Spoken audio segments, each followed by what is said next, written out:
So let's try to reconstruct the culture of the Indo-Europeans in more detail from linguistic evidence. All right. So we've already established that they relied, in all likelihood, on cattle as a form of payment. Yeah, we took that from Latin picus, meaning cattle, and pecunia, money, and this is cognate with English fee today.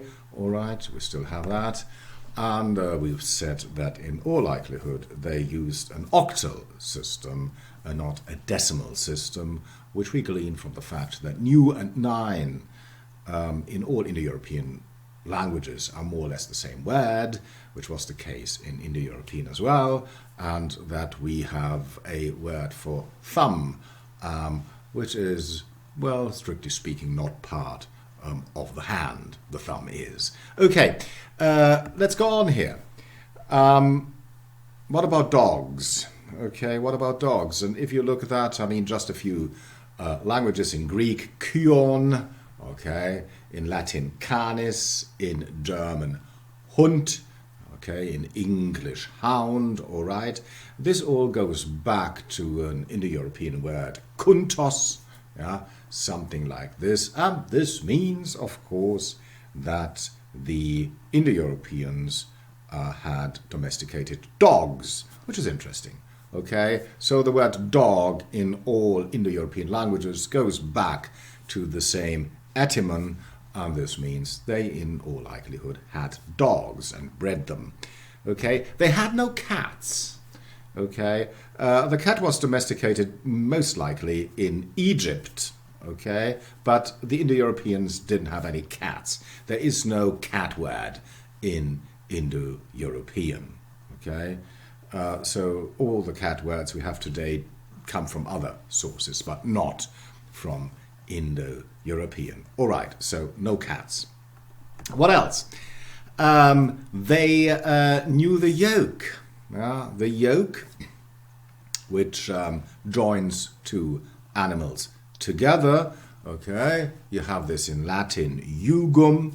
Okay, in Sanskrit, another Indo-European language, which was spoken in India, which is the ancestor of modern Hindi. Okay, yugam. All right, there you have the same word. In German, you have joch. In English, you have yoke. All this goes back to a common Indo-European word, jugum, and it means joining together. So they knew that. They knew how to join two animals together in order to, well, I don't know, plow the fields or something like this. Yeah? So, yes, they had plows as well and everything concerned with that. Yes, they knew how to, I don't know, do agriculture. Okay, interesting. Yoke, subjugate is related to that. And yoga. Well, I wasn't aware of that. Yeah, yoga. Yoga means a joining, but not a joining of two animals, but join oneself or join with the universal spirit. Yoga. The same word. Oh, interesting. Yeah. So yes, the Indo-Europeans joined animals together. What else? They knew the wheel. Okay, they knew the wheel. If you have English wheel, in Greek kyklos, Russian koleso, however you pronounce that, in Slovenian, Croatian or Czech it's kolo, and all this goes back to an Indo-European word, however you pronounce it, kweklo, something like this. Okay, and yes, the Indo-Europeans knew the wheel. Okay.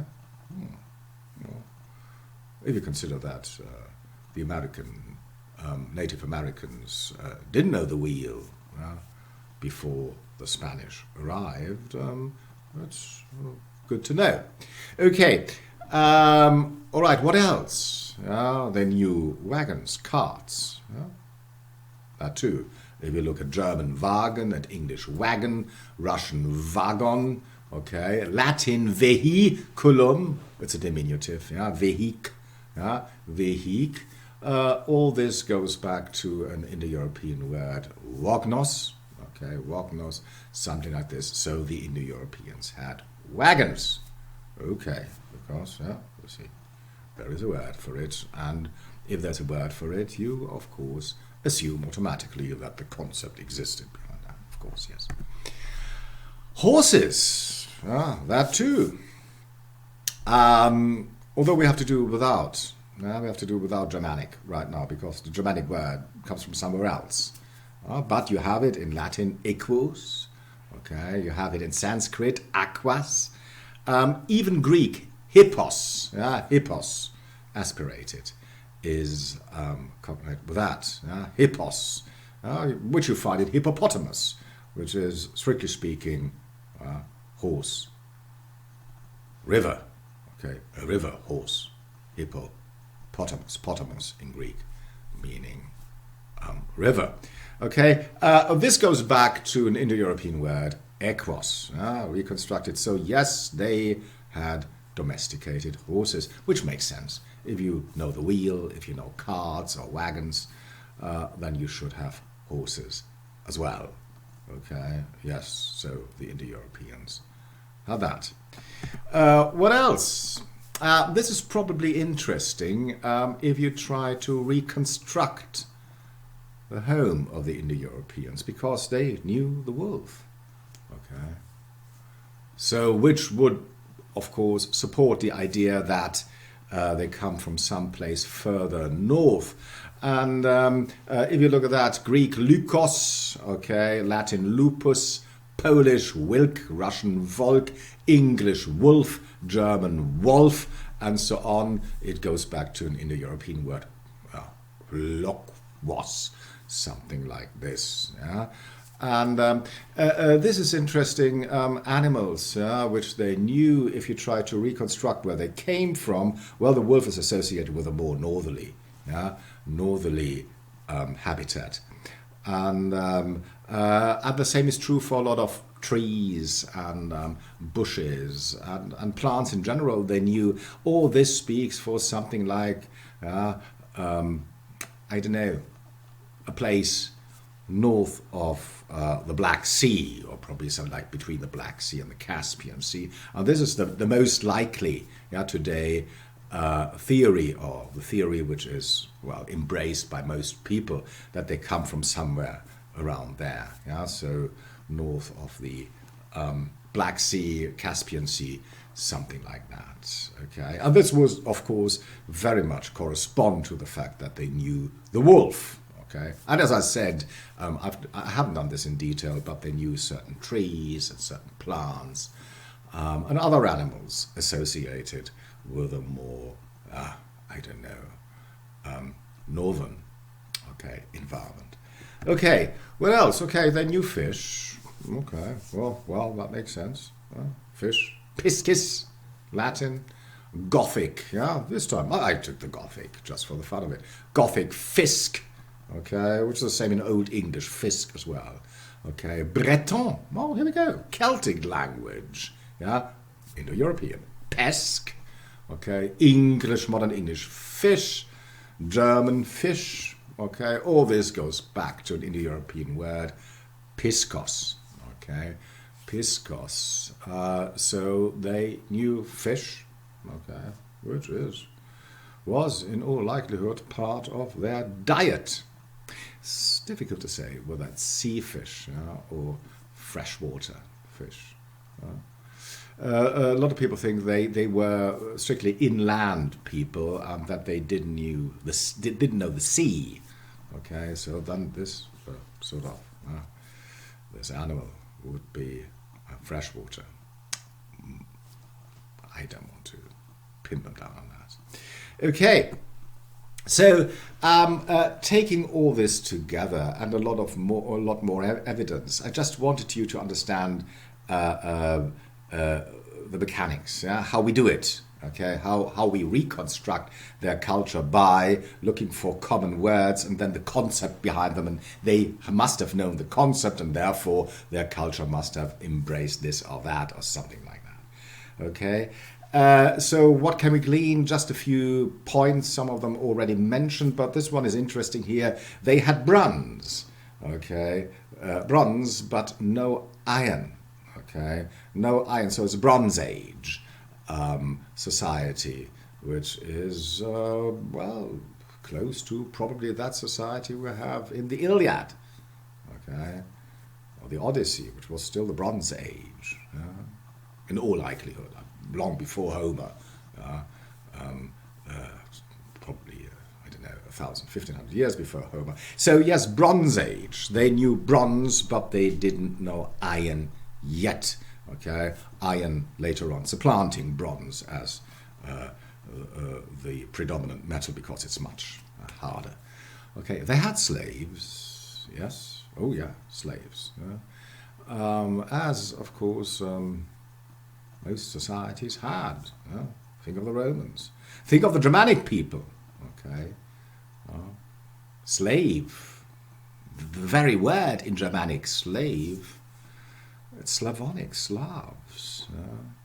So the Slav, Sklave in German, slave, and so on. The Slav as the predominant slave, which makes one swallow. Okay. But yeah, so yes, they had slaves.